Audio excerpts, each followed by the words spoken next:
And Baldwin is being rediscovered. This past summer, artists JoJo Diggs and Jackie Reeves painted his image, and the quote, "Not everything that is faced can be changed, but nothing can be changed until it is faced," on the side of a privately owned carriage house in Barnstable on Route 6A. The Old Kings Highway on Cape Cod, at the request of the owners who chose Baldwin to express their support for the social unrest and racial reckoning of the past summer.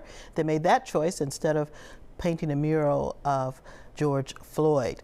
Thank you, Professor Glaude, for closing out the program with us. Why do you think Baldwin is so popular and being discovered now? Well, I think he offers us this extraordinary insight into American democracy and race. He's the inheritor of Ralph Waldo Emerson. He just takes Emerson's insight across the tracks. I think there's a sense in which he understood the contradiction at the heart of the country and saw where we were going. When you read him closely, he peeped Trump on the horizon. He saw Trumpism for what it was and what it is.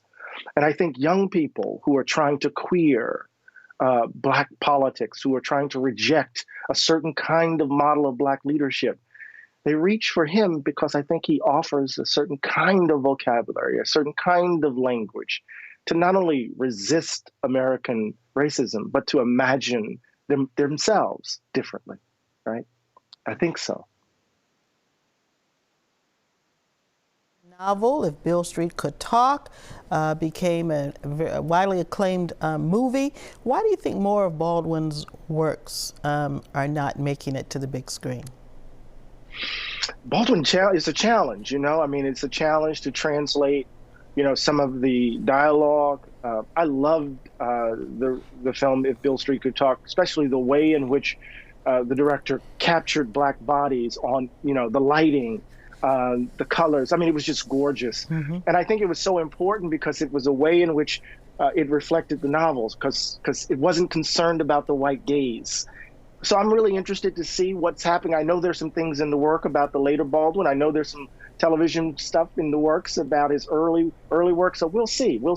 But Baldwin makes folk uncomfortable, just like they did in my graduate school seminar. So it's always a choice, you know, an interesting risk to put him on the screen.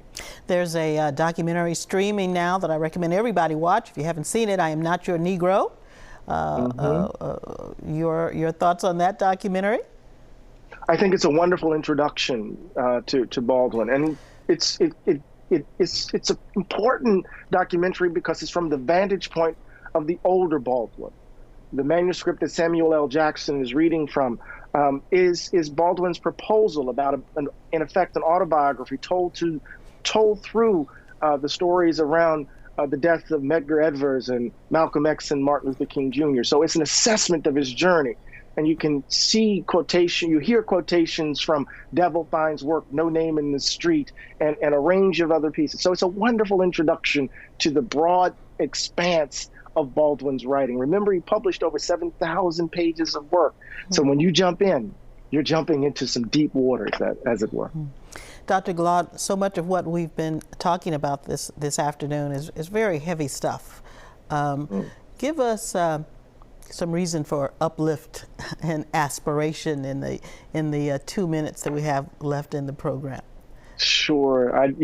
Baldwin was interviewed by a reporter for Ebony in Istanbul, and in a moment when he was in a very dark space, and the reporter asked him about hope. And Baldwin said in this kind of blues-soaked baritone, "Hope is invented every day." And that's the lesson of our tradition, it seems to me. Hope is invented every day. No matter how dark the hour may be, we will still swing our feet around and plant them on the ground and get up out of that bed and face that darkness in the name of our children and generations to come. Hope is invented every day. Do you see our country beginning again after this very contentious period that we are in now? It all depends on what we do. Our history doesn't bode very well. Our history suggests that we won't do very well. But it all depends on what we do. It's in our hands. There's no guarantee that we will turn this corner. But if we decide to risk everything in this moment and not tinker around the edges, we have a chance to imagine America anew. Thank you, Professor Eddie Glaude Jr., for being our guest this afternoon. Everyone, the book is called Begin Again, James Baldwin's America and its Urgent Lessons for Our Own. And thanks to all of you for watching. Be well, stay safe, and we hope to see you again. Take care.